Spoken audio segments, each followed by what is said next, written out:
Well, hi everybody. I'm back again. I'm going to be pulling up.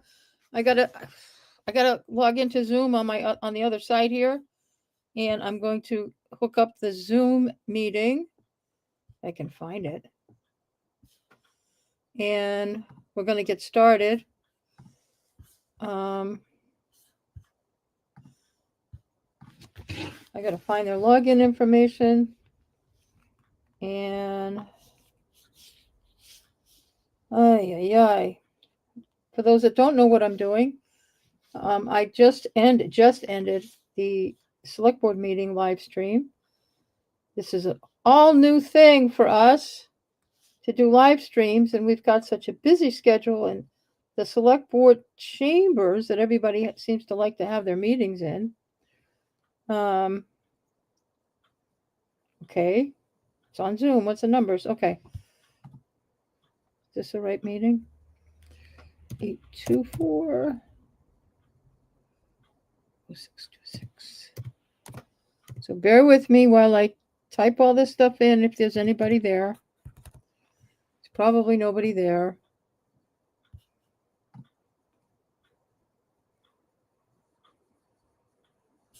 Stop video.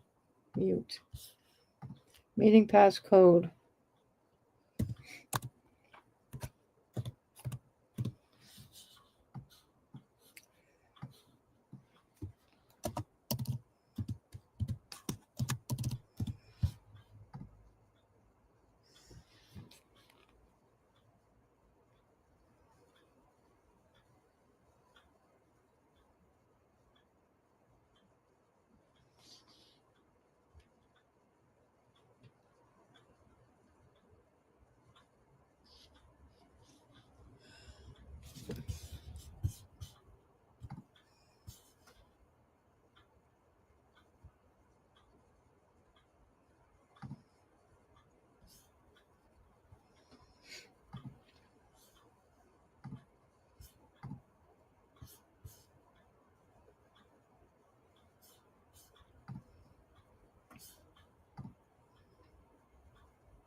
Don't ask me.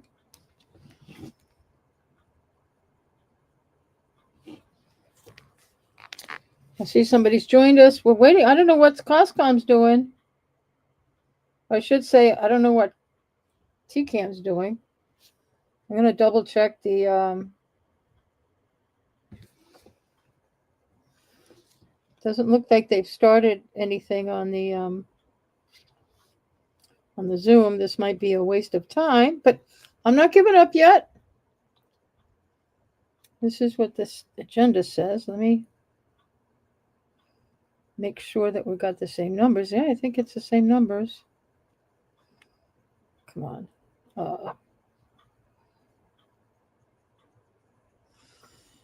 They do sometimes have a problem with the numbers. We shall see.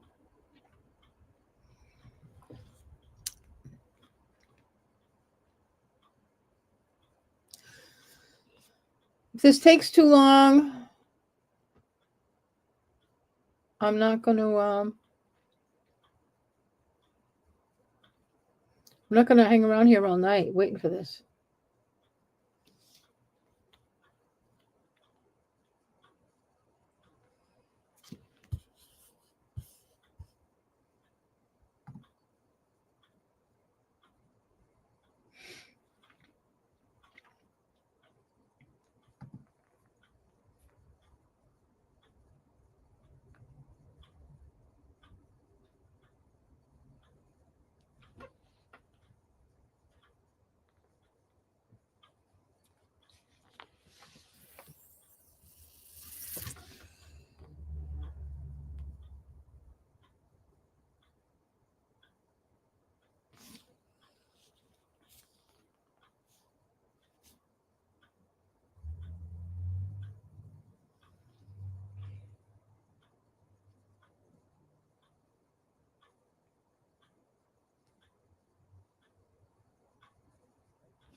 Looks like a possibility that we're not going to be on Zoom tonight with the Conservation Commission.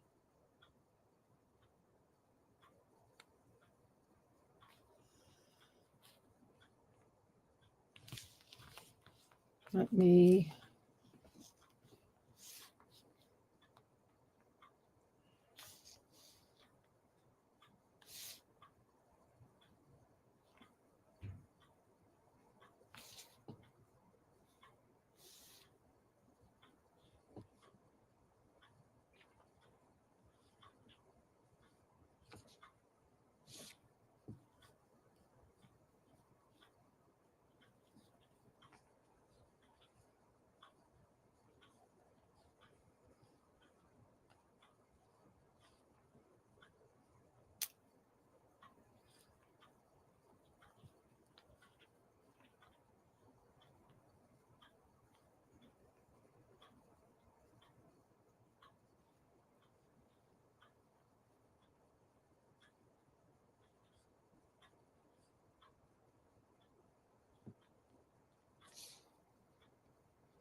Nobody seems to be here. I see somebody just joined us. The Conservation Commission's supposed to be on Zoom, and if not, apparently they're not playing.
I don't know what's going on. Conservation hasn't started the meeting.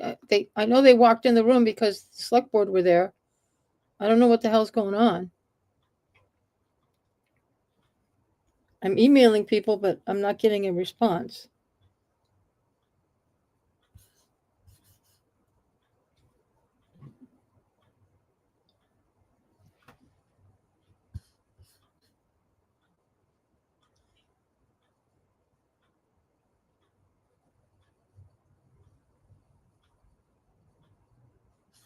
I'm gonna log out of the Zoom, and I'm gonna log out of the Zoom and go back to the select board meeting link, because the TCAM person might be totally screwed up and confused here. And see, because this doesn't make sense. 10 minutes in.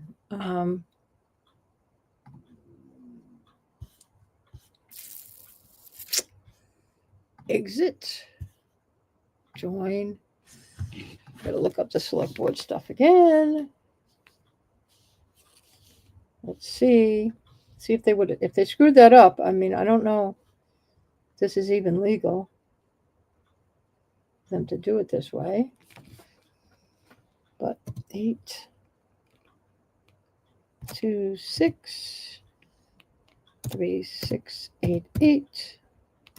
826-3688-5271. Join.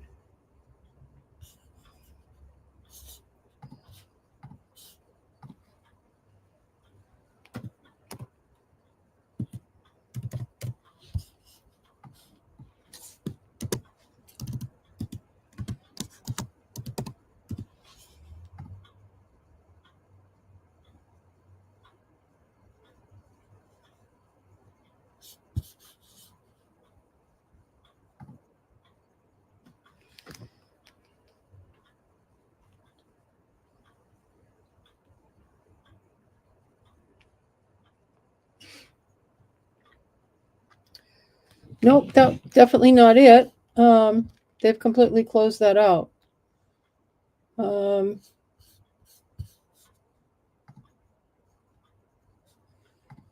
See what I can.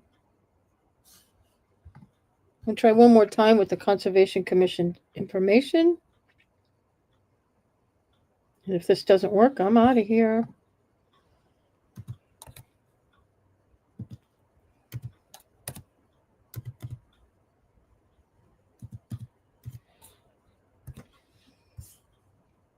This is the very reason that I started my channel, so that I could do things in person, but I don't feel like driving down there.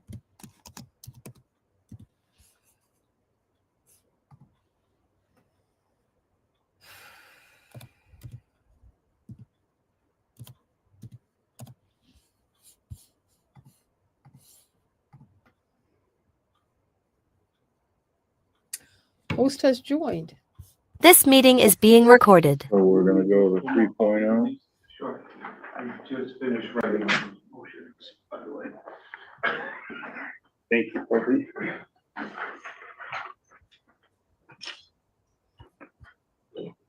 What time is the hearing for 16 Meadow? It's the only one, whenever we're done. Oh. Frank's enjoying himself right now. We're gonna jump over to I'm the just forest reading Robert's cutting. rules about this. Thank you.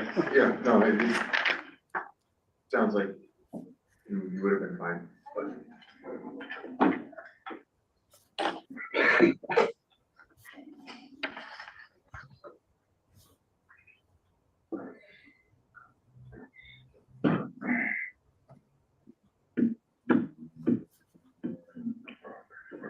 Lori's out there, if you wanna ask her About what? about our perpetual circle. Whenever you're ready, Pat, we love to vote on this.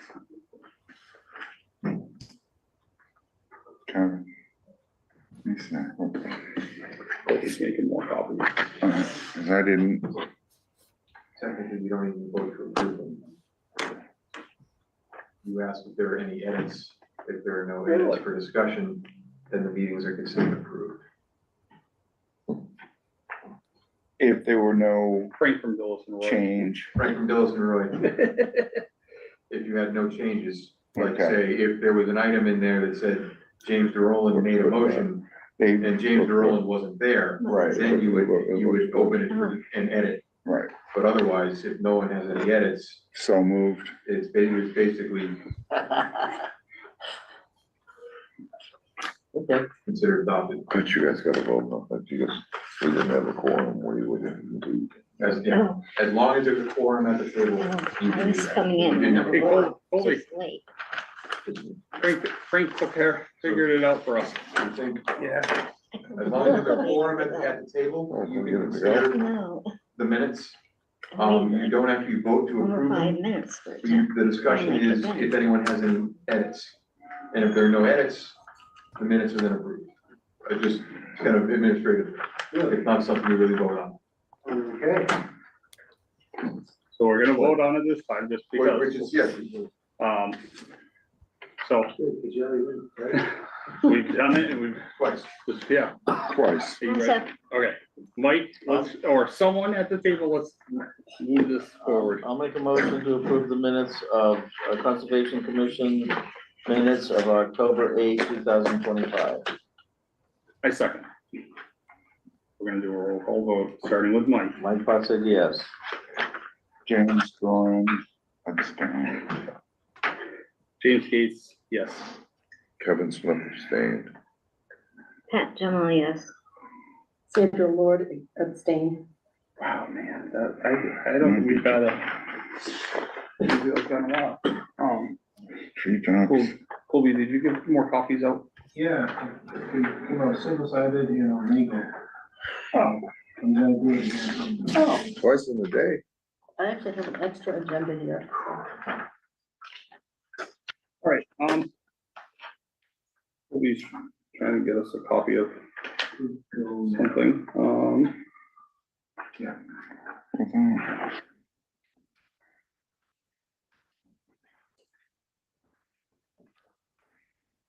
so 1 second, and then Colby will give us the agent report.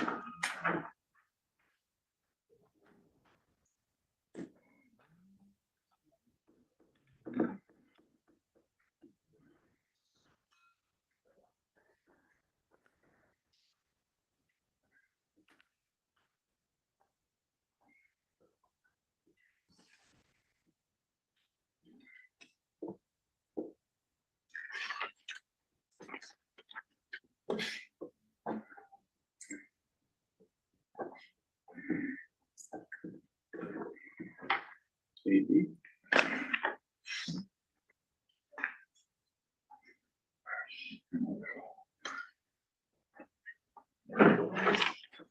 Colby, I can fully those if you want to give your agent report.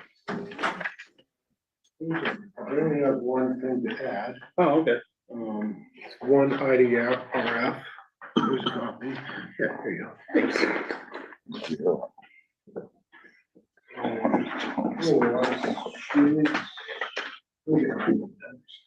Yeah, one IDRF for 67 Sullivan Street, and no wetlands involved. Site plans here if you want it. Really nice. Other jurisdiction. Oh, thank you. So, replacement of septic. No wetlands. All I have is No, he wanted me to share everything with the resolution. We're so discombobulated, it's not a regular meeting. Mhm. Thank you, Colby. So we're gonna move on to 2.1. This is continued from October 8th, 2025, 16 Meadow Road. Notice of 10, DEP number 308-0724, TWB 2025-007, applicant Corey Patterson. The proposed projects includes the raising of existing garage and other outbuildings and the construction of a new garage within 200-foot riverfront area, partially within 100 foot of riverfront area and within 100-foot wetland buffer. Approximately 7 p.m. It is now 7:20. Frank from Dilson Roy is here.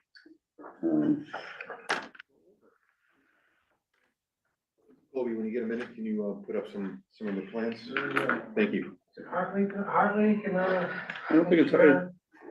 I don't know the gentleman that's down there.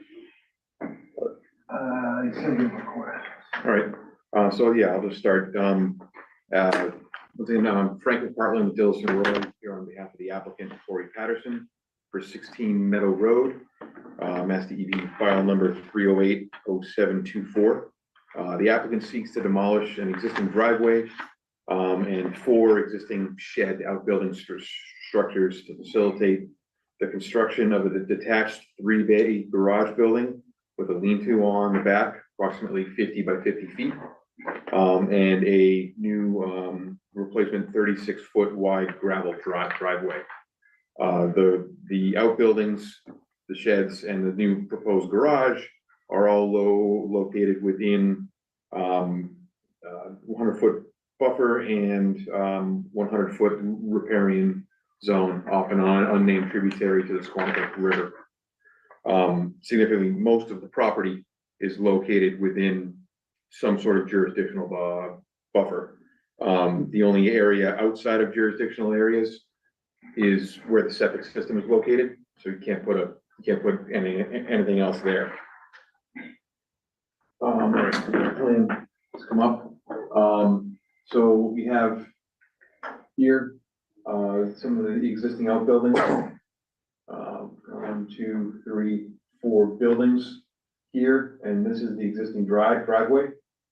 What he's looking to do is tear these buildings down, tear out the paved driveway, and put in new 50 by 50 building, with this back half would be lean-to, back section, and then we have the 36-foot wide gravel driveway in replacement of the existing paved driveway.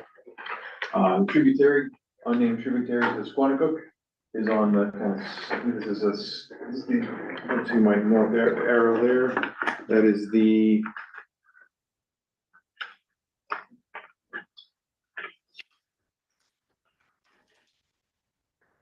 along the east end of the property. We have wetlands associated with that.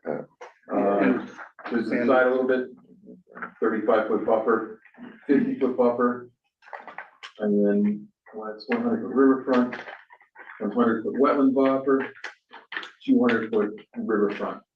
There's also 100-year base flood elevation at 296.4, and then a 500-year base flood elevation at 297.9.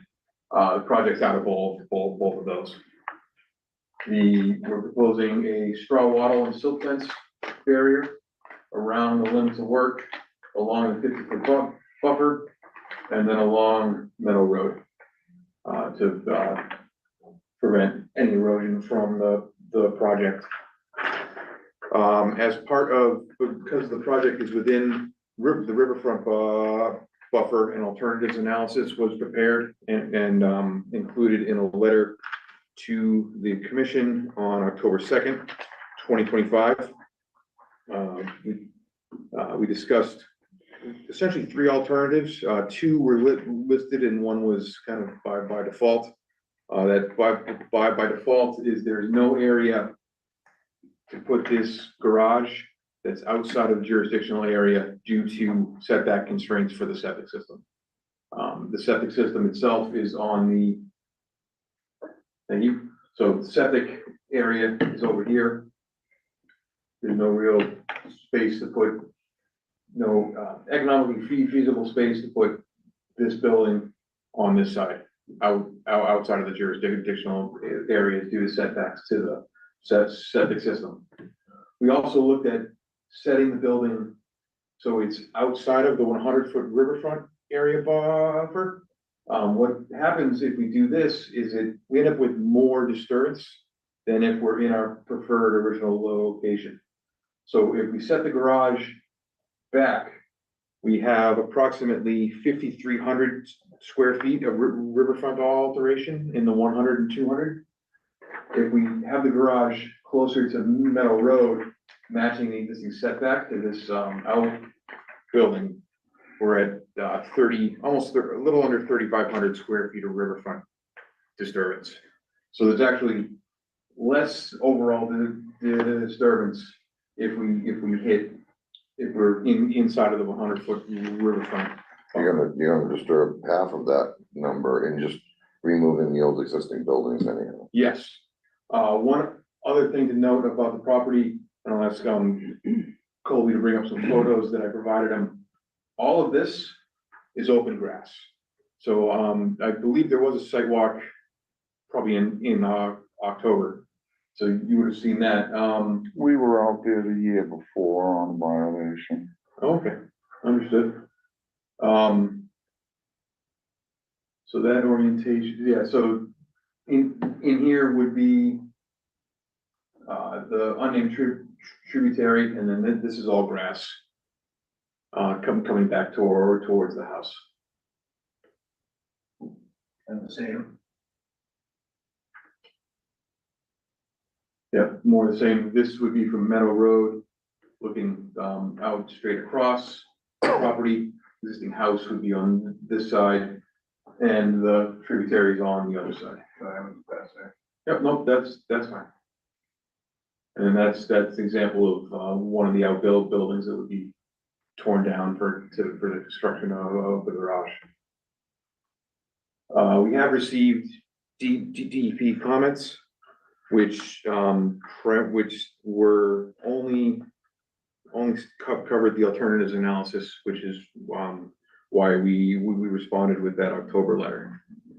There were no other comments from DEP. There were no other comments No from other comments, I believe, DEP, from DEP. other than the prior?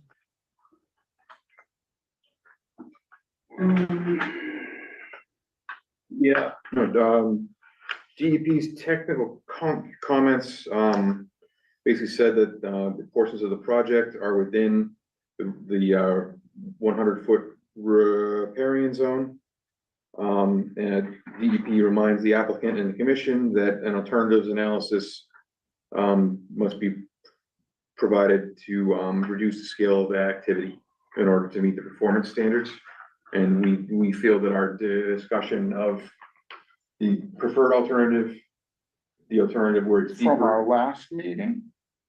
The discussion we had at the last meeting as the preferred, So the preferred, when I'm saying the preferred alternative, that is what has been submitted to the commission with the 50-foot barn, the 50-foot garage mhm, closer to Meadow Road. Yes, correct, this alternative one. just making sure I was on the Yep. same page. Nope, understood.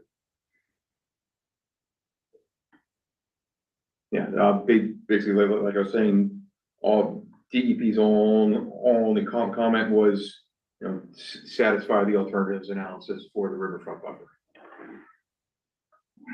What's the nature of the foundation and the floor for the garage? I do not know. Well, That didn't come up in my discussions. the proposed garage slab elevation's 300.5, and if you look at, and I'll share this with you, Mike, the existing contour lines, just outside where the proposed garage is going to be is 299. 299. So really, there is not much. You're looking at what, footings, 4-foot crosswall slab? Yes. Yeah, Likely, I referenced the slab elevation. if I would speculate, yes. You know, it's a 50 by 50, it's gonna at least need footings, 4-foot crosswalk. So at the time of this, To know, verify that's, if that is what it is going to be, it's not gonna be an 8-foot Well, basement or anything. no. No, and it doesn't need to be an That's- extra that's high slab on wall. grade. Just make sure everybody knows. Yeah, that's all. doesn't need to do that, and we're not looking to have significant grading into the buffers to accommodate the construction of the barn, Wow. of the garage. that's consistent with what Mr. Roy said, because I was concerned about where, if it's excavated and you have to go down 4 feet, what are you gonna do with all the material? Especially if you see where the erosion control is, it doesn't seem to be enough material, and Mr. Roy, whose first name I should probably know, Greg. thought that it could be piled up in the middle of where the garage is gonna be. Most likely it would be brought over towards that outbuilding over there and brought forwards to the Well, driveway. we can use, So they do not have a staging area, does well, it? that should be on the No, plan. we have Fully a, filled up. I thought it,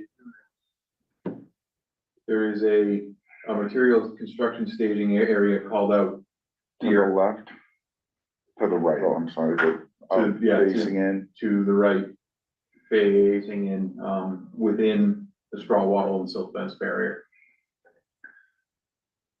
Within That's it, in, that's Well- not within. It's, yeah, within, Within the Oh, the construction area. proposed staging, okay, Yeah. it's pointing to Would- that small of, yeah, it's pointing, it's yeah, yeah. pointing to here, and if they need more space, it's gonna be the driveway Yeah, area. driveway. it's gonna be, they're tearing out the driveway, it'll be that area. Right, they're gonna try to preserve that driveway as long as possible. The tar one, I thought that you were gonna, they were tearing that They out. will, coming out, it but- will stay there. For the as long as construction possible. part, keep the dirt off the road Okay, and such, Yeah. and having a clean entrance. after it's Do done. Do you know That's what, what what I'm the, I'm gonna assume that the roof pitch or the eaves, the water's gonna be coming down on the sides, there probably should be some sort of infiltration trench in the back and on the right side, just to get the water back into the ground and not. Just like a stone drip edge or something, yeah. Recharge, yeah. Recharge trench. Well, it's to the back of the barn, it's an upward gradient, correct? Grade is going up. From the back of the This barn. way, yes. Yep, Right, and the but you pitch, still, they, it. yeah, is actually the to- back, never mind, but on the side, so, yes. To the side.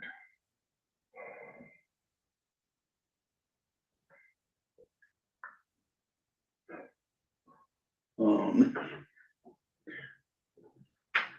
not gonna lie, Frank, we haven't had one like this in a while where we had to put our thinking caps on. And really make sure that we, yeah, It's in all the so I'm gonna go, disturbance zones.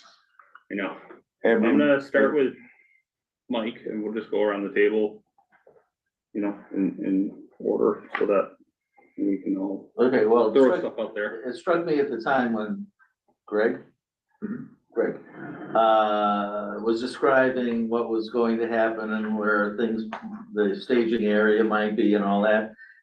Looking at the contours and looking where the proposed, silt, erosion control would be, it seemed to me that it's all up at the top of the ridge before it dives down, goes to that grassy area below. It seemed like there was enough space to do what he wanted to do.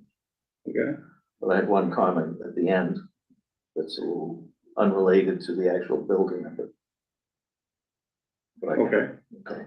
Comment, yeah, fire away. Well, it's unrelated, but, if one of those images that we saw before shows that the lawn, is mowed in such a way so that right next to the river, there's a buffer of, well, 6 to 8 feet, but in a couple of locations, well, one in particular, it goes mowed right up to the edge of the stream. And I thought that it might be a good idea to create a little bit of a buffer, which would only mean don't mow there 5 or 8 feet away from the stream. I can see You know, let that, some natural vegetation come in. I can see that as a condition, yes.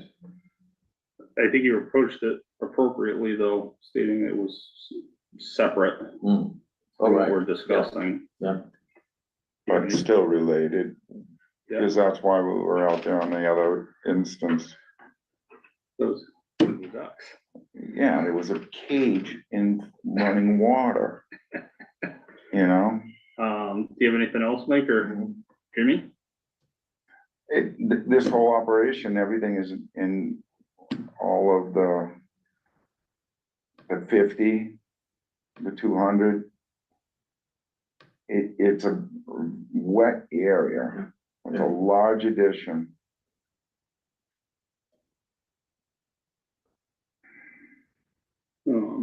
I commented about the drip strip or infiltration trench, recharge trench, whatever we want to call it, on the right-hand side. You know, depending on, because the surface area of the driveway is that much bigger, maybe putting something along the edge of the driveway, it's not gonna affect the driveway, but it would definitely slow down anything that goes. So towards it's the not wetlands. gonna be tar, it's gonna be a non-pervious, so. until they pave it. It is Once it's all eventually, it is going to be paved. No, it's proposed to be, everything I have says it's proposed to be gravel. Right, until everything's closed out, and then one day No, I agree with, I mean, that instance could be some kind of condition as well, where if it is paved in the future, then a infiltration strip should be put in. But that's tough to deal with. yeah, that's, the cow's already out. Yeah. You're closing, yeah. I think the big or the long term, even if it's 5 years down the road, just making sure that the drips or the infiltration trench is there as part of this. But also, permitting the asphalt with this. You can always extend the permit. You want to put a condition in? Oh, I'd like them That to it's talk to the gonna- applicant. To non-pervious or pervious? Does he Well, have? right now it's pervious. Pervious. Right now, Exactly. The gravel. Will driveway allow will be water flow pervious, right allow in. Water through. Right. If he does decide he's gonna pave it, just make a condition that he puts a, that it's gonna A have stone apron drip, in stone around edge, later? Stone drip edge along that, as well as the gutter on the roofs. Or For if, recharge, on the proposed building which was discussed earlier. or that if he needs to, if he wants to change the driveway, he has to come back before the commission. Yeah. Correct. That's another, because you can only approve what we've asked for. Right, Correct. And, You're right. and then whatever you Non-related. condition. so, and I think that needs to be known, before we, issue the permit. It's fine to pave it 5 years down the road, now it's time to do it, and just extend the. Bite the bullet on his end. and- Yeah. He doesn't have to do it right now, but if it's permitted and then the 3-year permit runs out and he extends it, well, then he can be closer to his 5-year goal. It's just one of those things, do it now, or get all the proposed plans, now. So, Just show it on your plan. Mm-hmm. yeah, Note it on there for the, if he's gonna pave it, to install a, drip edge on the side of it, on the low side of To it. extend the, well, the only reason I'm making such a big deal about this is because the impermeable area doubles. Correct, That much more area that isn't gonna be. correct, that's why you wanna add that. Right. If he does it, if he just leaves it as gravel, pervious anyway. Right. Yeah, Do you have anything else you wanna add? no, the stockpile, there's not enough room in that stockpile on the plan, he's gonna end up putting some of it in the bay. In front of the building, that's just keeping material stockpile. In other words, Street just side of the, street to side. of dig the out building. Yeah, dig it for the out, throw it footings. over there. Yeah. We do and it, the we do it all and the the time. 4-foot frost wall, that's So, a good amount of material. well, you put it right back. And it'll 99% of it'll go back. Pat? Yes. Do you have, what are your thoughts, comments? And then Sandy will be here next, so. I do have a few comments though. No, I don't. I didn't hear you, Pat. Were you asking him a question? No. Oh.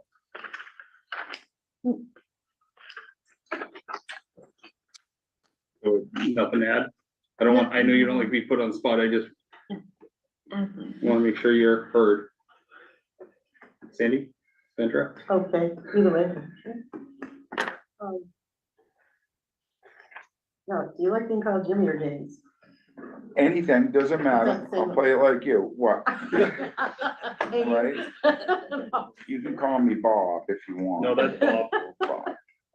You're right. We'll not get anyone confused. Okay, Jimmy? Yeah. I'll call you Jimmy and you James, so we're all set. Yeah. Okay, so it sounded like you had some concerns, because that's a lot of wetlands. I have a lot of concerns, I mean, I'm new to this, but And I talked to Colby this morning too, because I had some questions, and I don't mean to put Colby on the spot, but Well, Colby's next. if there's that much wetlands, well, I always talk about my husband. My husband was on the Board of Health in the 90s. And, he always used to talk about wetlands and buffers and septics and stuff. And, I mean, I gotta ask you a question. So you're talking about, do you have to replicate anything? Because No. that never works. No, Okay. so all of this work has no direct impact on any wetland area, any bordering vegetated wetland, any isolated land subject to flooding, any of those categories of wetland. We We're aren't just gonna go touch over that. that next. The work is occurring within so this is the 100-foot riverfront buffer off the tributary. And then we There's that have for us. the. And that's what's up on the screen We're right now. we're in the 100-foot buffer itself. Oh, back up Was it- on the Yep. screen, so. It's easier to show No, everybody. you're doing great, Colby. There's a more recent. Nope, this looks like, Yeah. it looks the same as what I forwarded you today. I Because just this wanted it to be is- top of your inbox. So all of the wetlands and then the stream itself, the unnamed tributary to the Squanicook are all remote from the project work. So we have 35 feet, Townsend is 35-foot buffer to here. 50-foot buffer that's about as close as we're looking to do any work, and that's with the erosion control. So our erosion control at the closest is gonna be 50 feet from the wetland. And then the new garage replacing the existing buildings this is the 100-foot wetland buffer, and then this is the 100-foot stream corridor buffer, riverfront area. So we're not touching any wetlands, we're not proposing any kind of replication or anything like that. This is all buffer zone work. Does this show where you mentioned the 100-foot, flood, Yes. 500-foot flood? Yes, so Colby, if you, the scroll 100-year up. flood is this line here, Uh-huh. and the 500 is slightly less than 298. You mind scrolling up on the drawing, and that's where it shows What, the Yeah, hundred and the 500 Okay, foot? right. Yeah. Isn't I have a stream at the top somewhere? Or? this is the only, It's a little deceptive because where it shows where the wetland is mostly really grass. And there's a little bit of a strip that goes along the stream. So it might be creating the illusion that somehow in your mind that's constantly wet and it's a real Right. wetlands, but it's grass. You can see that It's mowed every it's, week. it's wet. It's a lawn, basically. Yeah, it is a lot. It's a landscape. Yeah. is, PPW being mowed. Yeah, That's a borderline. But it's probably been wetland, mowed for- that's- BBW. well, they've been mowed for 50 or Ordering 75 years. vegetated yeah, it's been wetland. mowed for as long as it's been a lot. And you can see, you can see from, Correct. you can see from the contour lines that it's a steep drop off. Yeah, And so it's like this floodplain that has to fill up with water, and you can see that Give a picture of 500-year flood, the area again. it doesn't make I think it to the. the photos that I sent this afternoon are probably pretty, All right, I'll have to go to my email. Yeah. You could probably just go, I wanna be bold here and say that I just think this is way too much critical area to be putting all this stuff on. I really do. I think it's a bad idea. See, that's where I pointed out, the lawn goes right down to the water. And you can see in the distance that it's 6, 8, but if there was, if you stopped mowing 10 feet away from the river and let some natural vegetation grow in. do you have anything pointing towards the house? You said you have photos you sent me? yeah, those photos that I had mailed you, the next one, that one, yep. That should have, three photos that I thought were pertinent. So we've got,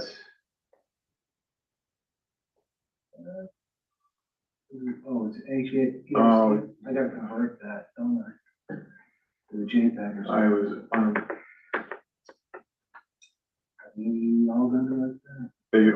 all three of my photos for that. Do you go to Google Earth, maybe, or is that gonna bring your computer to its knees? I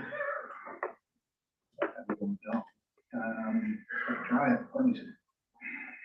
Use Google Earth. The other pictures, don't do it for you? Well, Are we still sharing? Are you going to Kevin next, or we did, where are we? we're on, No, we're on the Sandy now. Right, and I just feel like it's a bad idea, there's way too much at stake here, I really think that. It's just too much going on here, a 3-car garage, I mean, I don't know, it's too Within- close to with- everything. So this is all what's classified as kind of disturbed area it's a already. pre-existing landscape area, Yeah. which allows for It- lawful. It's grandfathered in, you're saying, or not? And it's I don't also, want to use the words We're grandfather. not gonna use the word grandfather, but. Hold on, say one person at a time. grandfather. You can't use grandfather. Okay, I'm sorry, to know. But it No. is in regards to what Jimmy and Kevin are saying, it is a manicured, it's established open area. and it's also, we're putting it where there are existing building Buildings, yeah. structures already. Yeah, So, I feel like, I don't know, maybe I'm wrong, but I just feel strongly that stuff is gonna get disturbed that shouldn't There be you go. disturbed. That's cool. And now you can take your mouse and, Spin it. yep, yeah, so this is as of, sometimes you can get a date, this is September 2025. So this is a fairly current photo. Kobe's having fun with some new technology. So the DEP only So- made comments on the alternative, but not on this. The DEP's comments said, that an alternative analysis needs to be provided because we're within the riverfront buffer. So that was there. That was it. Yep, that was it. There's no, Those DEP. there's no, Sandy. stormwater That would- required because that's a it's DEP work on a single comments, right? family house. We do not trigger stormwater through Townsend's bylaw because we're such a, basically a small area of the 40,000 square disturbance. feet. This is, the driveway and the garage itself come out to about, a little under 4,000 square feet, I would think. With the 50 by 50 garage and the driveway 38 feet wide and 20-something feet off the road. So we're less than 4,000 square feet of finished, actual disturbance. Much of that is already disturbed with the existing driveway and the existing sheds and outbuildings that are there. So your footprint increased, as you said, with the driveway, outbuildings, et cetera, is actually less than 4,000. Yes, yeah, so it's probably gone from somewhere in the neighborhood of 2,600 square feet, if my numbers were right, Yeah. to a little under 4,000. Yeah, I was just gonna And- say, you're almost, Which if it was a project, you'd be allowed to take that much and then replicate it. Absolutely, Yeah. with riverfront, you're allowed a cumulative disturbance of existing riverfront of about 10%.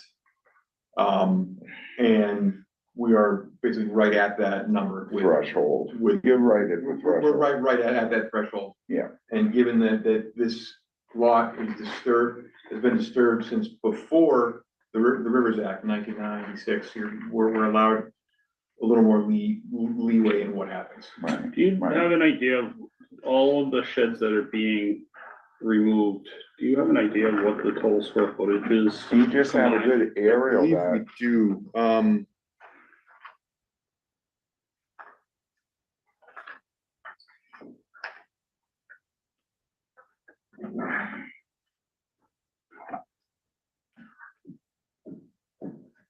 yeah, so the pavement that we're removing from the driveway was 764 square feet.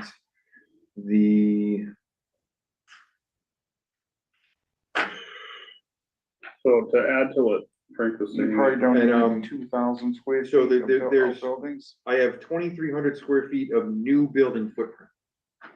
So but that, what's the, so all the demoed? if we're roughly, so that the building is 50 by 50, that would be how many square feet? 2,500. 2,500. All right, so let me add something to what Frank said, to the 10% riverfront. This is from something Colby provided us. Within 200-foot riverfront areas, the issuing authority may allow the alteration of up to 5,000 square feet or 10% of the riverfront area within the lot, whichever is greater, on a lot recorded on or before October 6, 1997, or lots recorded after October 6, 1997, subject to the restrictions of 310 CMR 10.58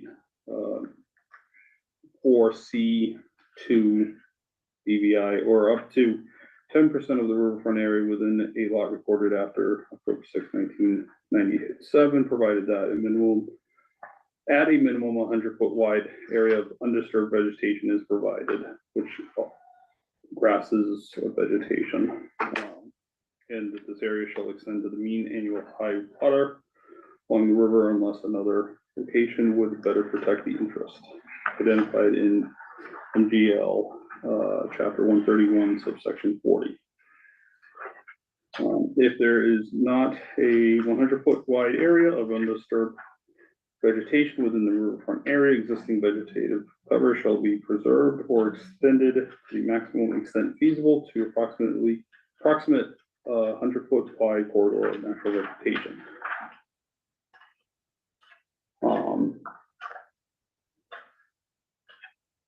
Meaning increasing some of the buffer zone area, Sounds like increasing some of the plants right along the river, making that which would buffer be, wider. You don't have to add plants, you have grass vegetation, Right. vegetation, so right, what the goal would be is to get that structure 100 feet away from the mean annual high water mark. But I want Can't do Sandra, or How Sandy, could I'm you? sorry, what else, do you have other comments that we could, that you want to throw out there and then we can work off of them? well,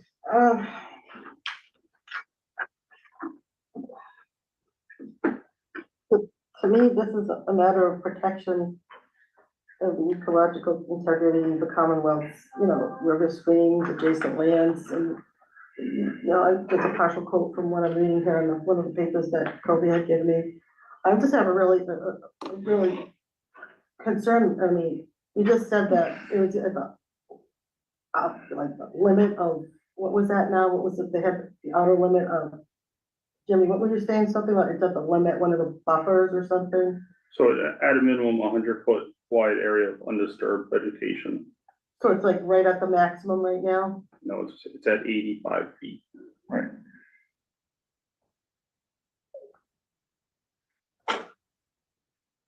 Well, And the land is already disturbed because there's grass there. It's always been a Something lot. It Right. was something Right, so- landscape. So the question is this project going to make it more disturbed than it already is? And it strikes me that it won't be any more disturbed. no, it actually won't. Yeah.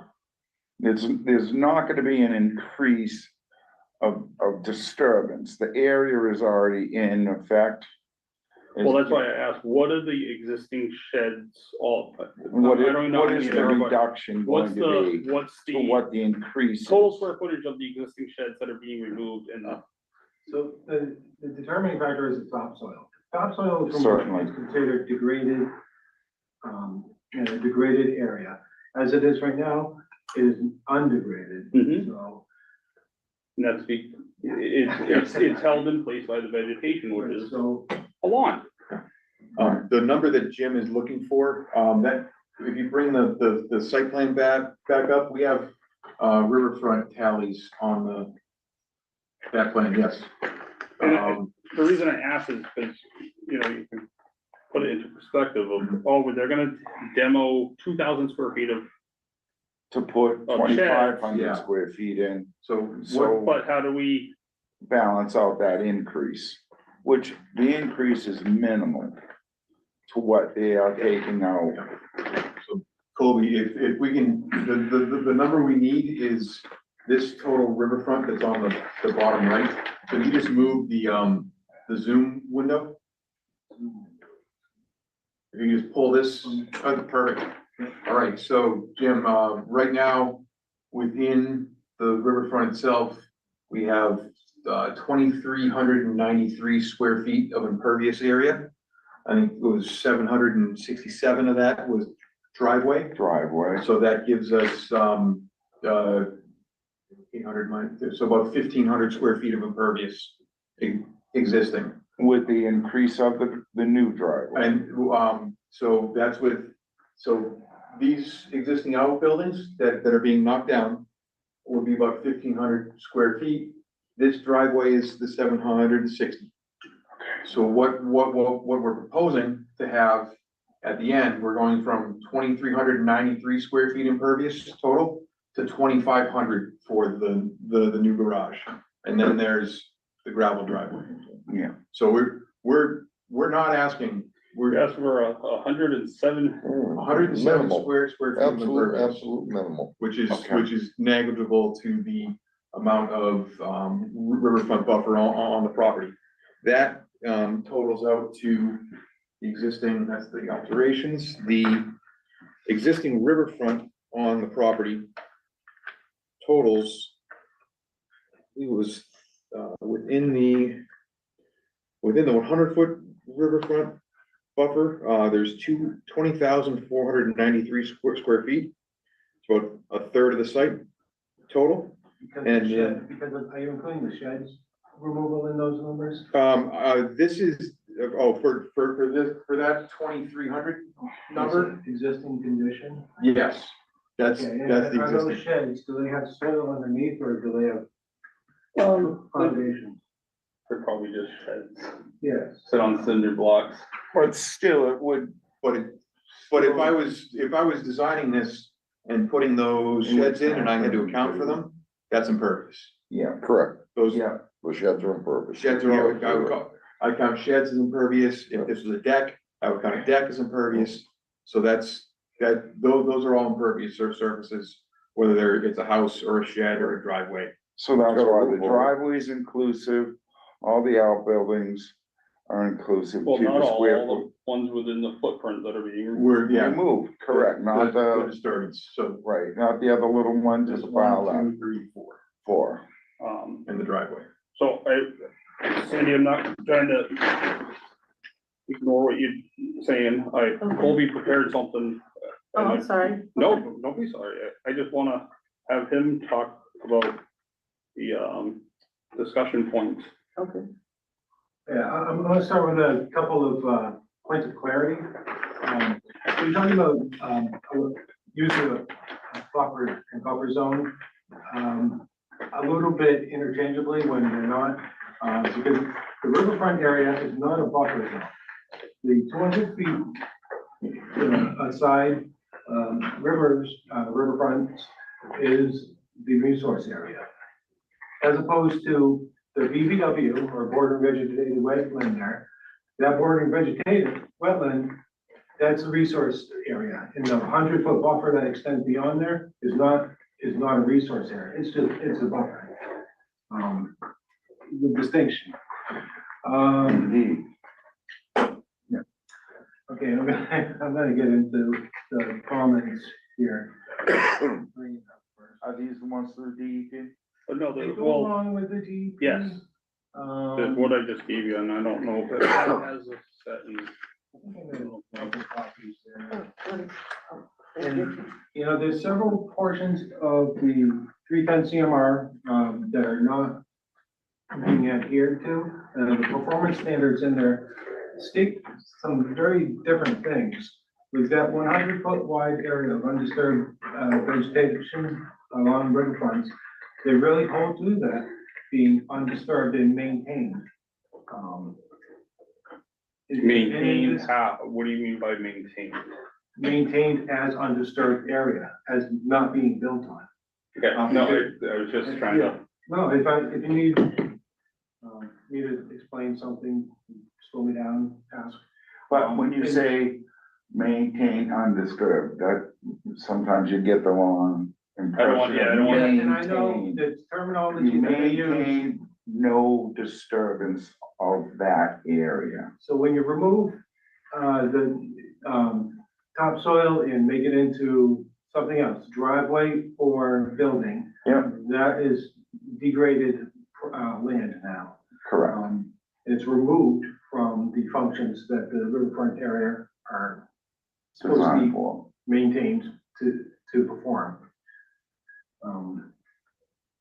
That was the main thing that was stressed to me by the DCR, excuse me, DEP representative, the Circuit rider? Circuit rider, Circuit rider. Regal or Regional, provided this information to me. Is that our circuit rider that we, They change all the time. okay, cause Yeah, I had changed another one already They- again. It's, yeah, so sometimes they don't provide accurate So that, feedback too, but that performance this is pretty standard clear. is 10.58 4. Now, they also highly suggested a reduction of scale of the activity, meaning you have the prerogative to reduce the size of the building that's being built there. The size of the driveway, you could have reduced. That is not explored in the analysis for alternatives. Colby, after you get down to the bottom of what you're reading, do you mind pulling up the alternate Sure. layout? Please, thank you. 10.58 C41. And again, these are all coming from the performance standards required of projects within the riverfront area. Again, Pretty neat. applicant needs to demonstrate that there are practical and substantially equivalent economic standards as defined in the CMR, with scope of alternatives set forth with less adverse effects on the interests identified in the MGL 13140. And I know, even though the alternative of placing it in behind the building, placing the garage behind the house, as you showed there, has more overall square footage of disturbance within the 200-foot riverfront area. It does minimize and almost negates the 100-foot inner riparian zone. Oh, okay. Okay. Yeah, can you go back up with the, The alternative? Yeah. Yeah, And let me just, it's almost done. yeah, and so if you, the verbiage in here is that the proposed work shall be denied, that the applicant may, excuse me. If there is a practical and substantially equivalent economic alternative with less adverse effects, the proposed work shall be not denied, and the applicant may either withdraw the NOI or receive OOC for the alternative. You want to see the alternative analysis? Is that right? Yes, please.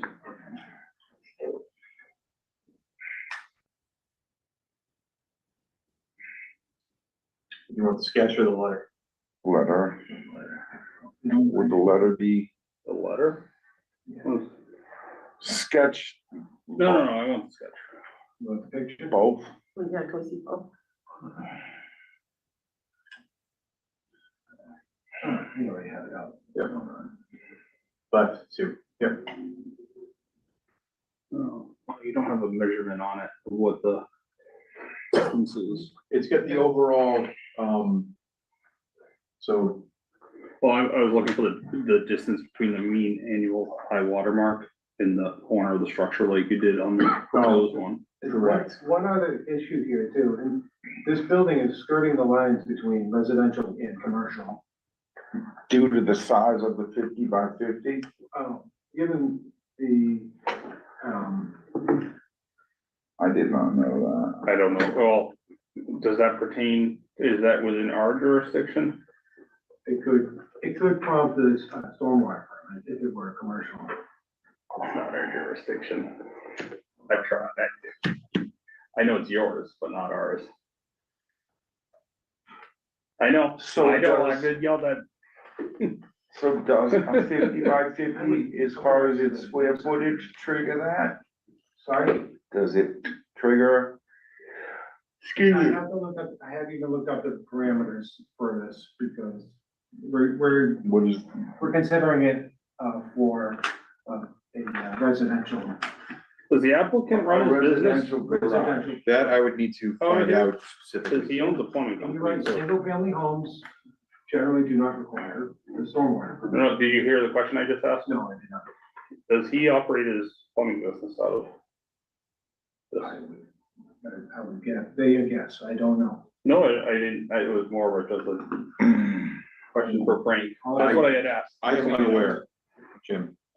Well, that was kind of like something I was talking about with Colby about a three garage, three bay garage. You know, that's something that jumped out at me. Oh, when I saw that. I could fill that thing so quick, it's not even funny. Okay. Yes, I would But I love was thinking about a that. three-car garage. Yeah. Well, I was thinking about, was it gonna be used as a business? I did. So, and that's why. That's a concern I have with, I can't say whether. and we cannot make that type of an assumption. That is an assumption I would need to take back and ask my client. What I'm saying is I'm just cautioning the commission, we can't make an assumption that's what he's gonna use it for. I Right. would like an answer to if that's where it is ultimately going to go into. I mean, I find that to be a definitely legitimate question. I was, honestly, I'd like you to focus on the performance standards. Yes, I, That's definitely Far more. in our jurisdiction, your jurisdiction. Yeah. So, but So, if we curiosity. Look at so one of the things we should look at with the alternative analysis is that by placing that garage or the back, you have that much of a bigger driveway. Yes. But it's not gonna be town, it's gonna be Right, but it still disturbs the vegetation that. is but there. it's already per se a disrupted lot. But It's already gone through the but whole it's- phase of soil compression, it's disrupted. Right, but it's you are taking undisturbed vegetation, which is trying to prevent and Mhm. disturbing it. Couldn't hear Colby weigh in on the alternative, like what you're talking about as far as like disturbance and stuff? Yep. Colby, could you explain maybe that further so I can understand? Cause I'm new to this, so. sure. So it's the responsibility of the applicant to provide alternative analysis that is viable. The Concom cannot suggest location or site design. Okay, You have to just, go by what the performance standards and regulations say. We can And they have to also, fit their analysis, alternatives into, adhering to those regulations. request a peer review. There's a, yeah, True. That is within, Which we, as a commission, with us, I know you might have done that in the past when you were on, but Several I'm times. not. could you explain what the peer review is? I mean, So that is when you hire, the applicant pays for it, but we bring in a third party that is neutral Independent reviewer, basically. I see, okay, and they Another take, engineering firm. okay. basically is what he's saying, not engineering. Okay. and they take a look at it and give their, perspective and recommendations on it. Correct me if I'm wrong, that basically, we as the commission are struggling with a reasonable response to this plan and where we are with it would be the reason to prompt somebody else. If we're a stalemate and we're not all of the same, opinion of this. But we all have, I guess, similar concerns. Mhm. Yeah. Okay, My biggest thing is, how do you get it with, outside that 100 foot? And it might have to be smaller. You talking about the size of the 3-bay garage? Yeah, the or- footprint. I see. So in other words, the 5550 will go to Well, but with that said, you could make it Decrease. 35 wide to get that 15 feet away from from the, the, but you could also 100. make it longer. Okay. And you're outside that river, 100-foot river with that additional 15 feet, but that's not, that, you have to be creative, but you can't move it closer to the house because it's only a 20-foot area as it is. Right. But again, we can go around the table again. Someone can make a motion to get a third-party reviewer, and that's gonna take a little bit to get done. Well, the thing is, I mean, if we wanna make sure it's the best possible solution, I'd be in favor of a peer review. What I was thinking, hearing the commission's concerns, is that I would take this back to the applicant and see what can be done to move the building in some way outside of the 100-foot buffer, and discuss that with him. You might need to have a narrower driveway at the entrance and then yeah. open up, but Adjustments, because that, could have. alternative one definitely has all the work outside of the 100-foot riverfront riparian zone, not buffer zone. So that sounds like it would alleviate a lot of the concerns that the commission has at this time. And it is doable. In discussion, we can do. So, Don't make the building 40 by 60, scale it down a little bit. that, exactly, You know, now all that work is outside the 100. I mean, Yeah. you know, does the building need to be 50 by 50? It's gonna be 40 by 60, it's got the same 2,400 square feet, or pretty close to it, 100 shy. And make the building longer, now that adding on to the building, everything is outside the 100 feet. I do know that a portion of the building in the back is gonna be kind of a lean-to construction instead of but that's the within barn, but overall, the footprint, it would be the 50 by 50, the roof. okay, yeah. It would still maintain that amount of square footage So, and and if that's the case, out of the 100. if there's a lean-to on that, coming off the back, there should be another infiltration trench, Right. Did you look at the plan, see if it's missing anything? Sorry? Did you look at the plan to see if it's missing anything? Oh, yeah, it's missing, the key, the legend. That was my first thought, Oh, that was my first thought was a jurisdictional key for this plan. Mike's tough on those. Oh, I know. You knew he was gonna get you on it. Pat, you're quiet, Because so I was asking I wanna make sure Pat's heard. I'm listening to everybody and everyone's opinion on things. Okay, I That's what just, I'm doing.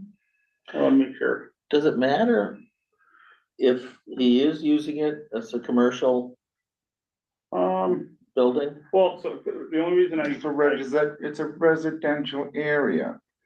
again, that's outside our jurisdiction. I only brought it up a little further because Colby said it in borderline commercial, but for us, no.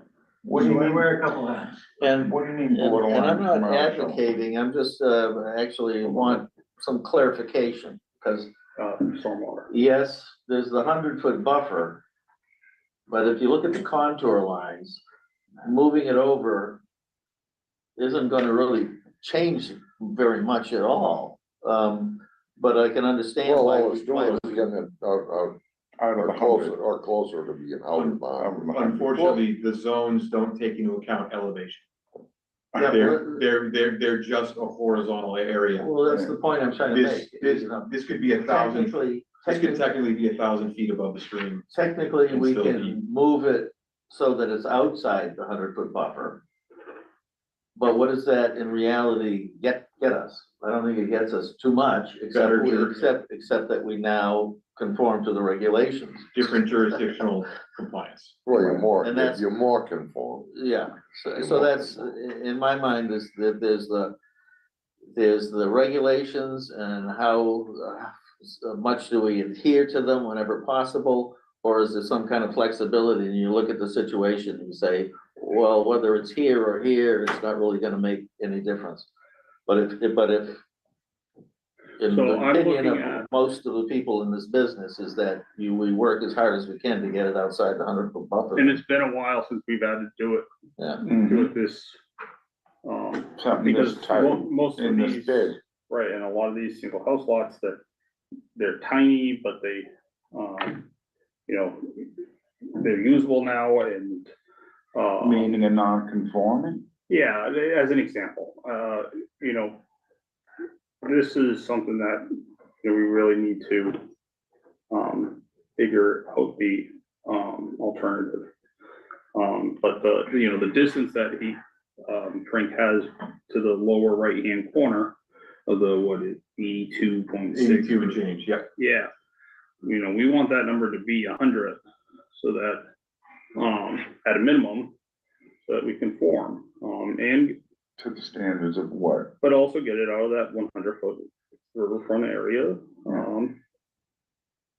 so forth, you know, it's, yeah. I think I understand what I'm hearing from the commission, and unless there's any other discussion that you want to have. So, I would- as you know, this is second meeting now, Yes, no, so I appreciate everybody, explaining things to me. Okay. Is there any way, as I'm looking now, if you have the front line of the building, right at the back line of those the two square existing buildings that are there, you'd get 40 feet in width right there and be right on the line or outside it or barely in it. If we, Now, if you took that building and made it 40 by 60 instead of 50 by 50, Yeah. slid the building back to the back of those two square sheds. Mhm. That looks like that's just about 40 feet wide. It would put it right on the 100 foot. I think that would likely give I us, suggest you don't make it with concrete kind of suggestion. You know, no, but well, we have so I'm much fun trying to doing help. those. Colby, this is taken in the spirit it's offered, so, No, Um, Colby's doing his job by yeah. keeping us in line, yes. but So we I- all like to do this. I It's fun to- understand the thought of all altering the footprint of the building. I would need to discuss that with my client to make Client. sure that it still satisfies what he needs. So he's looking for three entry bays here. Right, If so if you go we go 40 to a 40-foot or 35-foot wide I'm giving building, two. then that changes the entry. Bigger doors. Yes. Those are options and decisions that I can't make, and 40 foot. client is not here to 3 days on 40 foot wide. building. discuss. So, Why isn't he? If it helps to move it along. If it Yeah, helps- you've got a good point. All I'm trying to do, Frank, is help them move along. I know, I understand, Kevin, yeah. I'm I sorry. understand the potential. That way you probably eliminate the expense of the peer review. Yeah. You're basically complying. What I'm hoping is taking this back to the client and discussing what I've heard would kind of move us away from having to do any kind of peer review. Right, on this. right. So you're gonna probably approach the client, we'll discuss on bringing it up, narrowing it, whichever. It I'm- seems that yeah. suits what he is going to. Yes, I'm gonna discuss with the client, coming up with a solution that puts us outside of the 100-foot riparian zone. Yeah, I have two questions, comments. Now, something that was said I was reading something earlier about stormwater, and that's not within the Conservation Commission. Well, It's in No. Colby's though. yeah, that's in his But- wheelhouse. I was just kind of concerned about that, like. So, that's not, Okay. we're not supposed to talk about. Okay, So it's not in this instance. Okay. I do appreciate your thorough, thinking though, and then one more thing that Colby had said something about the difference between the resource area and stuff. I mean, with all this stuff going on, does it impact the resource area differently than, I mean, it's all considered critical areas, so. So this is in the ACUC, right? which does not, that was trying to explain earlier, doesn't have any hard and fast regulations or rules. It draws from a lot of different programs, Okay, but it's just a heightened awareness of the potential importance of a particular areas as far as, Watershed, watershed, wildlife, okay. habitat. And that really doesn't apply because it's all basic lawn now at this point. Yeah, see, I didn't get to go out and see it, so I mean, I It's did just, see well, some if you look at pictures, the yeah, I pictures, saw some Sandy, pictures. it's just basically an existing lawn that's mowed probably every week, Mhm. you know, so. Which is a separate subject. Oh, really. okay. And that has to be. But the development, quote unquote, is within a lawfully maintained area technically, because it was probably grass before the Concom's inception in 1966, so. Mhm. Kobe, what do you have to say about You're that? right, it does not change the area that it is, though. It doesn't change that it's from something other than a riverfront area. There's a lot of different things overlapping here. Yeah, Yeah. A yeah. lot of things Well, that, it's it's kind been a of- while since we've discussed stuff like this, Okay. but also to come up with, you know, Try to come up to with a talk about solution. it. So Right. ultimately, He has stuff to go back to the client with. We know what we're looking for, so why don't we, we do and we don't, but I don't think we're gonna be, there tonight, you're right. so, Continue it. Does anyone else? yeah, let's get a motion to get. But that. I don't wanna rush I'm anyone. sorry, I don't mean to keep everybody so long. I just, want a little clarification. So at the same time that those chicken coops are gonna be taken down and the, The ones that are in the footprint of the is that, proposed. are they in the purple, that big box right there? Right. So There's this, three, 1, 2, Those are 3, existing buildings. Existing building. 3, that's all existing buildings in there, Okay. yeah. A couple of them are already gone. Yeah, they were, Okay. yeah, it's not even Yeah, sheds sheds. and. And that other, the purple, pinkish purple, that's the alternative, that, Correct. Right. okay. And so, going up into there, we'll get it out of the 100. Hold on, Okay. let her ask. I know you're antsy. I don't, Answer the question. yeah, But Mike, I don't wanna sort of get into the, there was a lot of alternatives to it. But I just want a little feedback just to see what people think.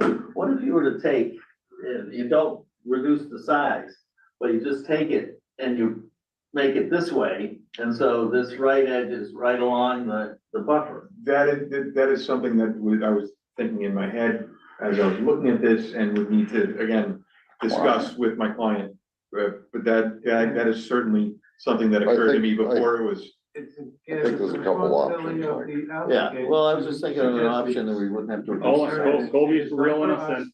It's not for us to spell anything out.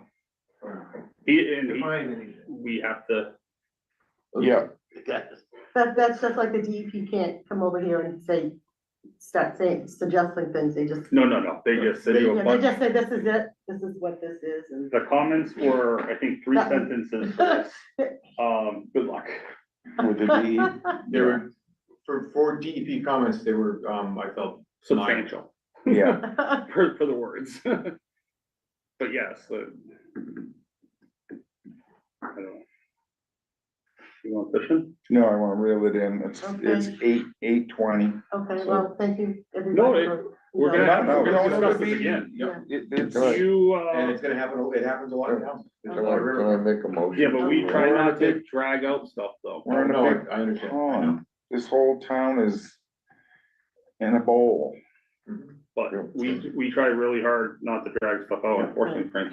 No, I- You've been suckered into I the last two. understand. And, on behalf of my client, I would ask for the board to grant us a continuance, if willing. So the next meeting is December 10th. Do you think you have anything by then? Is that- we're gonna have another- That's the only one with that, right? In December? Yes, so Unless we wanna do a second one like this. I would, What? Yeah, thanks for the reminder that that's the only one. yeah, so I would, Yeah, there's only one in I would have to, December, right? and that's, I'm gonna endeavor to, Tentatively? Is that too soon for you, or? no, I'm talking to him about kind of the location of what he wants to build, so we could, I would think it would be a quick turnaround on our part. So I feel that the 10th. Barely, I was but hoping to be those- back here anyway for church, for other things, but I haven't Yeah, heard, we don't know. number yet. Okay. Yeah, you know. So, yes, the 10th would be, So, I make a motion to continue the hearing, for 16 Meadow Road, DEP number 308-0724, TWB 2025-007 to December 10th, 2025. Second. Yes. James Brown, yes. James Gates, yes. Kevin Smith, yes. Yes. Sandra Lord, yes. Oh, man, that took so long to go around the table. It's been a while. Thank you, Frank, for your time. Thank you. Thank Thanks you for very looking much. up that information. On your patience. Yes, we did National Heritage Letter. okay, good. Oh, Yeah, but yes. If you did, I haven't yet, so if you forward me a copy, that would be great. Absolutely, yeah. And then I we can, I went can rattle wait the for page. natural heritage. Because it's within habitat. There's a Where on? Churchville, Churchville, but we're not talking about that right now. I don't want to get pinched. so, Yeah, I is think I that- have any more time, thank you. At the last meeting, we were waiting. Thank you, Frank. Thank you very much. Pinched. Yeah, we were waiting for that. Cindy, second meeting, like, you can't ask wrong questions, Okay, I but appreciate we don't that. want you to, you're asking the right questions. Oh, thank you. And it was so different from the other two things that were last, I'm sorry, don't need to mention, but it was just, it seems like every case is a little different. Just like all of us, just a little different. So noted. We- Some of us are a little more different than others. Yeah. What, So we're gonna, 3.1, I knew that That's was just shaking her head. That wasn't spelled right. 3.1, Meeting House Park Forest Cutting Plan Contract, offered me by Proctor Hill, Forestry and Logging LLC. Plan is to remove red pine trees infested by red pine scale.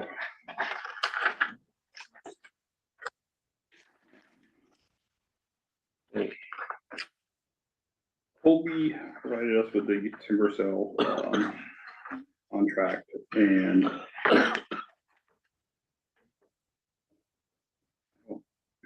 no, the only thing I was drawn to, Kobe, is, I got a chance to review it on earlier. Article myself.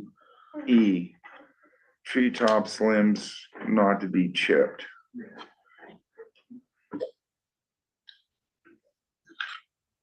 Well, no chipping on the site. I see no price for chips. Okay, so So then, slashing. We would abide by the slash rules. okay, so it'll just be, they'll leave the, char- forest cutting plan, or this, for the contract, it says 6 feet high, or 4 feet above the ground. Well, Yeah. 4 feet would be the state rule for slash, no higher than. No 4 higher than vertical 4. feet. I myself like that idea. The reason for is for the wildlife. Okay, You know, that gives them some protection from them white-headed buggers that are lurking around above us. no, Okay, no, that's, You'll see an increase in, small mammals, Yeah. rabbits, Yeah. turkey. yeah. Yeah. And usually after a good sized log out, the whippoorwills Yeah, return. and a lot of things, and A lot of- young a lot of growth will times start for right back temper. up, Yeah, so, and, it gives all the animals and birds cover.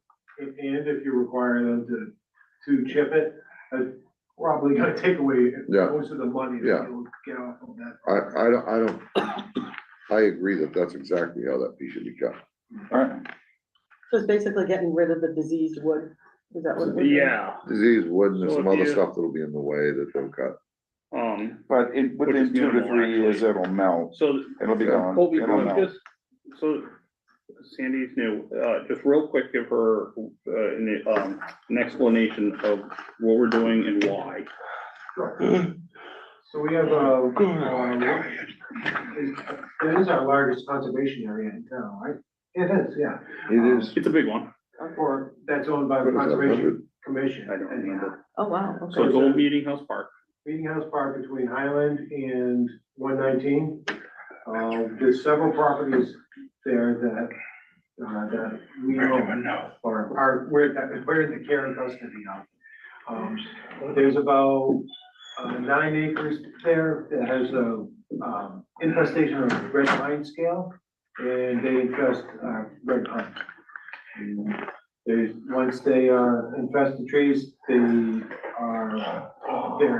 trees are really not salvageable after a year or two. Oh, And we're at the point where they're really starting to create blue stain to the trees and will not be have any value. oh, wow. But It's a also, time sensitive thing right now. but also there's a safety concern because it's just gonna be all dead trees in that area. And there's a trail that runs right through it, Oh, okay. so. We're trying to be proactive here and remove them while we can make a little money off of it and, reduce the safety concerns down the road. What are the chances of more further infestation? Inevitable. Is it really? So generally they come in like heavily, populated areas, have, stands of trees that have a lot of, close Densely red pines. populated. Hmm. Yeah, densely, thank you. That's what I'm saying. Don't ask me for any other smart things. So if they're thinned out properly, these stands, they see a much less number of infestations. Oh, okay, good, yeah. But largely that's not the case for red pine, because they're used for erosion control a lot. So you'll see on the sides of a lot of sandy hills where they need to maintain the hillside, they'll plant them, because they'll grow there. It is a native species, But it just doesn't have as much of that resistance as a lot of other native trees. So if you go down Route 70,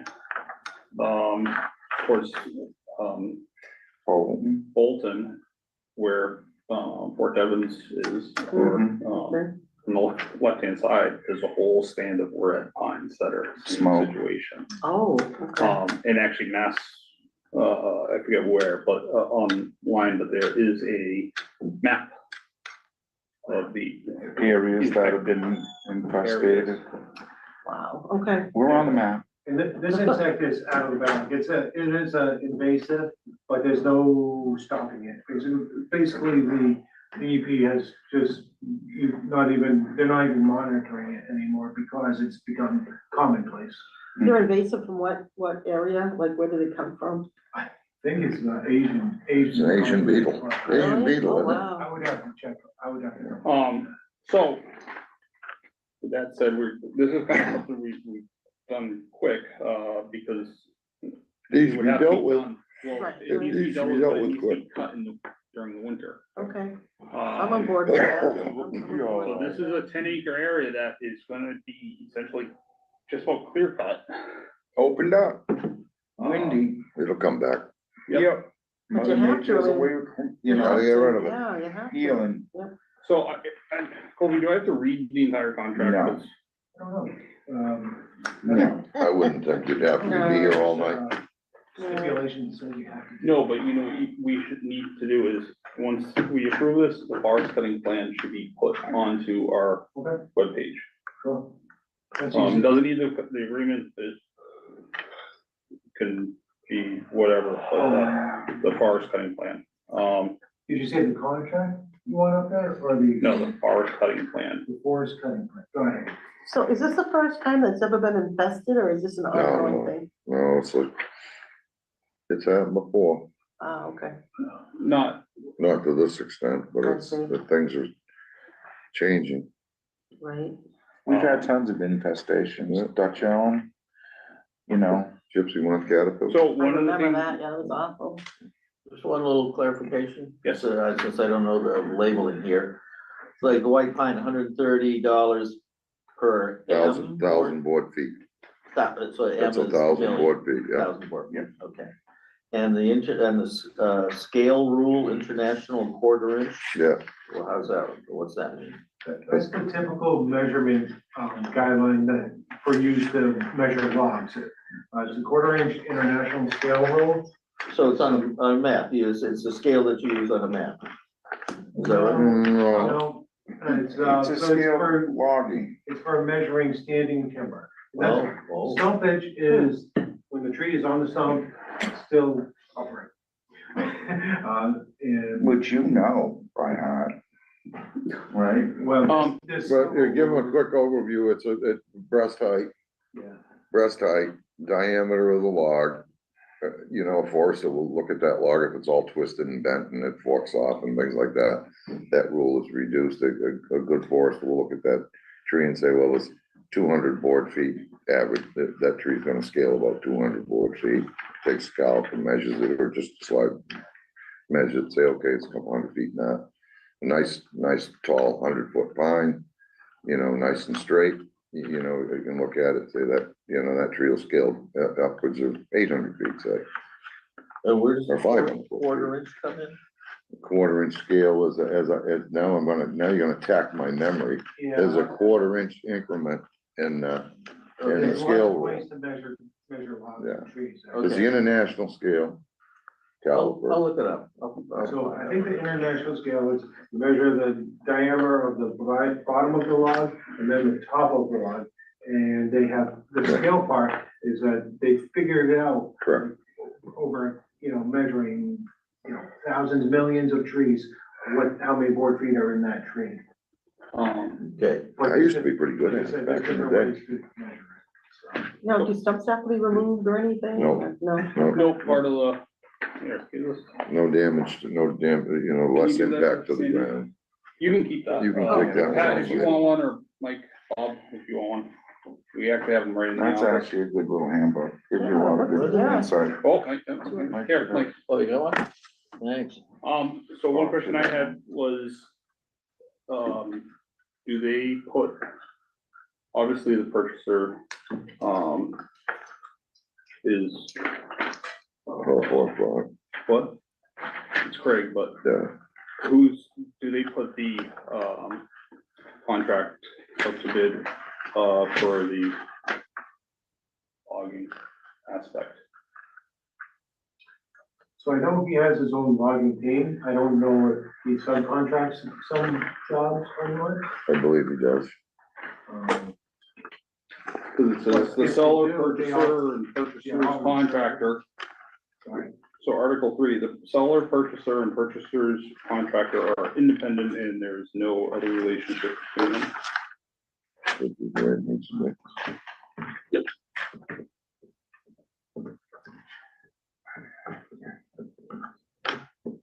is a very cool, handout. It just, you know, how do they select the contractor, but I don't wanna hold this up, I wanna make sure I don't think that, the dollar value, I don't think the dollar value is gonna be up to the amount that it would have to go up. The dollar values, is pretty minimal. You know, you're I looking think at, red pine at 30 $6,000. bucks $30 a thousand. And, white pine is, and how much white pine is in it? Very little bit, only a few trees. Right. Most of it's red pine. Right. And, you know, I don't see that there's a, Zero for pine. it probably falls under the need to have to go out to some kind of a bidding process. It's not like it's 1,000,000 feet of timber we're dealing with. Now, and the other species of tree that are put up in there, you know, that's if like, yes, to use a tree for a bumper tree. Yeah, and has yeah. to remove it later or something. You're not going in to harvest maple or white. Yeah. Those are. He's there for a specific, Is that red pine. To remove the red. yeah. pine. and to move the disease. So this is to move the disease timber. this is under long-term forest management, so. Mhm. One of the things, so two things we have to vote on is accepting this, and then also, Colby, you said we have to vote on where to deposit the funds. Yes. Did you? I We haven't discussed assumed that. that was the old meeting house park. Yeah, their Yeah. account. I feel, That's where it should go. Yeah, you don't want it to go under the GF. No, No, we don't need to go down. no, I mean, that's, Let it go into their account. it's not, we're only talking about, we're only talking about touch it in $2,000 the bucks, old is meeting it house. even $5,000 worth of Separate timber? from there, I think, Probably figured about 6, yeah, it says it somewhere. All right, 6,000. that's all there is, Pat? it's nothing. again, I'm not trying to pick on you, but I wanna Yes, make you sure. are. Let's face it here. I just We wanna should take make, a vote here. anyone wants, Take a vote here, Pat. I just wanna make sure you're, I'm listening. no, I know you're listening. Do you have any concerns about this or questions or? It seems like we have an awful lot of land that needs to be looked at and worked on, and we need to get the, I just started on one of those commissions that we're feathering through the last of parcels that didn't auction off and whatnot. Figuring out what's gonna be the most feasible way for those lots to go in direction.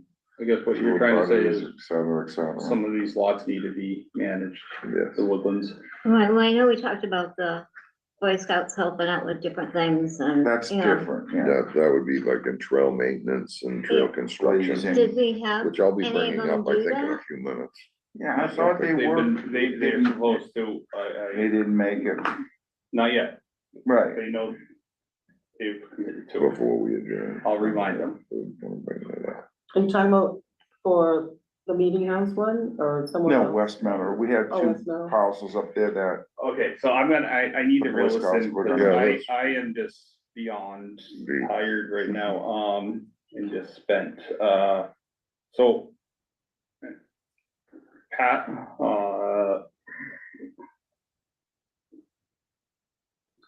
Yes, James. that now think you could. If she doesn't, if she doesn't, I'll make a motion. Oh, Yeah. And Sandy, and Mike. I have no comments. I mean, it seems pretty straightforward to me. As far as like, you gotta get rid of these disease. Yeah, In a so, timely fashion, as Jimmy was saying, and yeah, I have nothing to add or anything, any questions. I'm not exactly familiar like with the forestry plan. I mean, you guys have a lot more Now. experience with that kind of stuff. so, and usually or whenever we get these, it's in a correspondence capacity. So we Okay. read it, we look at it real quick, and then that's it. That's all we Pass really it get on. to. now it's a part of something that we have to be aware of, we're the ones giving all the blessing on it. So, and it give you a little background, the forester actually brought this infestation to our attention. Oh, wow, okay. So other than that, we don't, yeah, he, talked to Colby about it and say, hey, you probably should take care of that. It's a pretty straightforward plan. If it Yeah. stays much longer, it'll end up dead, and there'll be no value in the timber, Right. the little bit of timber value that's in there now is probably gonna go down about in Real half. quick. Okay. Or I mean, 6 in one grand year, is just in one year, it's probably gonna go to Big nothing. minimal. It needs to be Oh, dealt okay. with, Right, it's, okay. it goes from minimal to nothing real quick. Yeah. You know, So, Time is of the essence. yeah, I'll make a yes, motion. that's why we're having this meeting tonight. Yeah, Okay. and 16 metal, but So- the log I'll make a cutting. motion. You can, Yeah. we can have discussion, but Yeah. I don't wanna pick on Pat too. I don't wanna yell Oh. at me. No, Nobody wants to see that.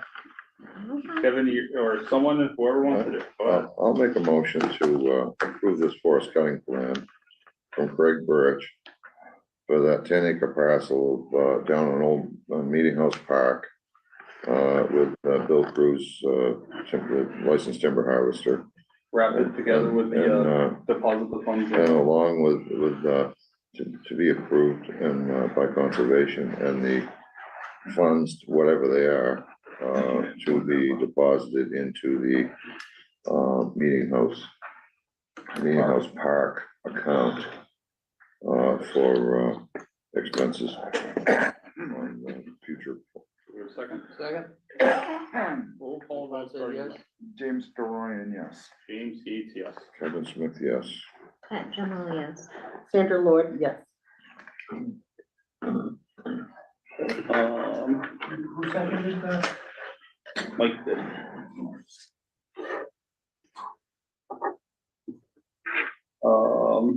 Already did 5.1 items for discussion next meeting. We have 16 Meadow Road and 94, 95, somewhere around there, Pittsburgh Road.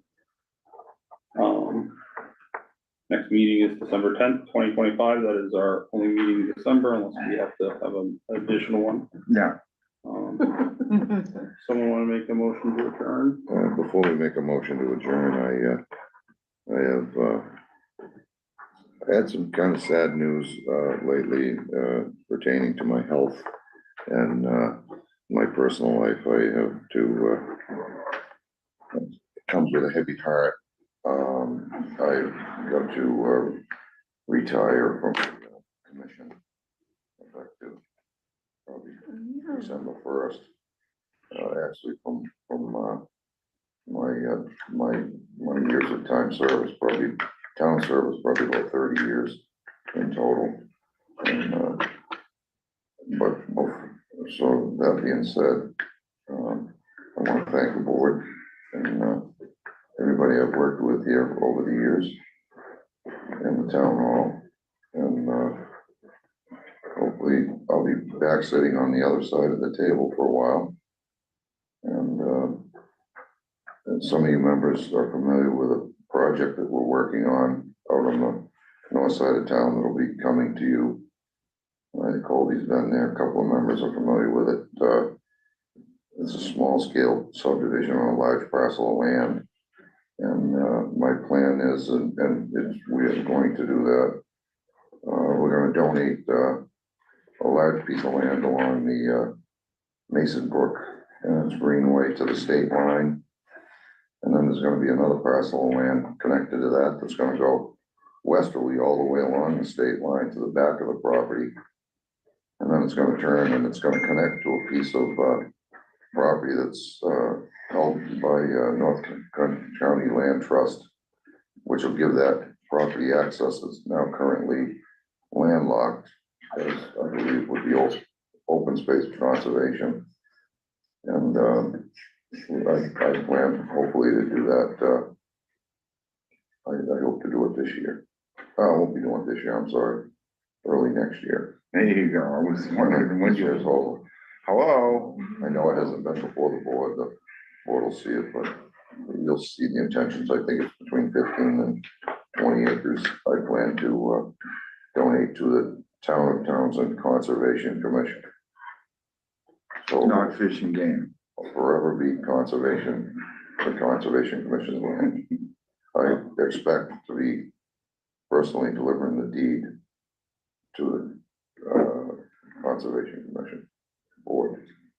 I say, you probably don't remember, but when I first got here back in the 70s, and we noticed that there was a truck that said Kevin Smith on it, and of course we knew Don Smith from up there, and we thought, oh, another Smith, okay. And we had a nice chat with you. I can't remember where it was. I don't know, was it Cliffs before the new owner, somewhere. And both Jane and I concluded that you were just a really nice guy. And it's nice that you haven't changed at all in all these years. And your contribution to the town has been incredibly valuable, even though I don't know the details. I just know from this limited experience I'll be 3 here. decades in town service, I guess. Yeah, Good for you. As chair, I want to thank Kevin for his time and commitment to the commission. It's sad to hear, but we understand and we appreciate everything you've done for us and with us, and good luck. Hope to be back, on the other side of the table to help get that thing through, and personally, give that land to the Conservation Commission. We have so much knowledge, I just, Can't leave yet. We're not. I'm amazed. We haven't adjourned yet. Are you done? I'm done, thank you, that's it.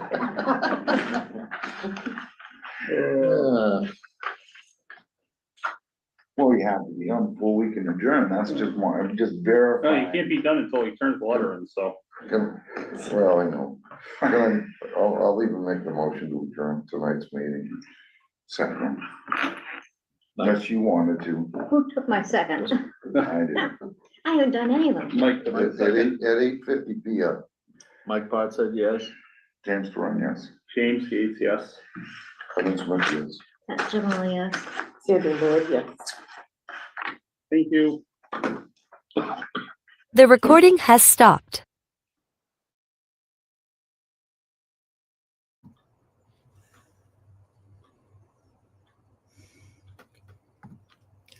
Okay, for anybody that's still here and anybody that's watching this on the replay, thank you for watching. This was the Conservation Commission's meeting for November 19th, and they covered a lot of what they usually do. So right now I'm going to call it a night and end this video. And I want to thank everyone who's watching to like and subscribe on your way out if you haven't already. And I really appreciate the views. This is a new format I'm going to be trying, and that is live streaming as many town board meetings, board and committee meetings, and things that the town puts up on YouTube.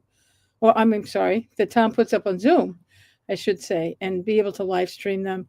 I'm really happy that, well, I'm disappointed, and I have been for years, that the town has not found it in their list of necessities to live stream board meetings. So they won't do it. I finally figured out how to do it. So I'm live streaming as many meetings as I can, since it's really easy. And I used to think it was just technologically above me.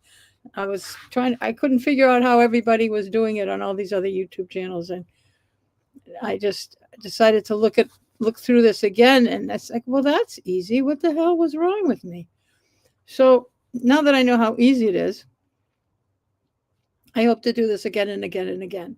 So thank you for joining me in this venture of live streaming all these videos and or all these meetings, I should say.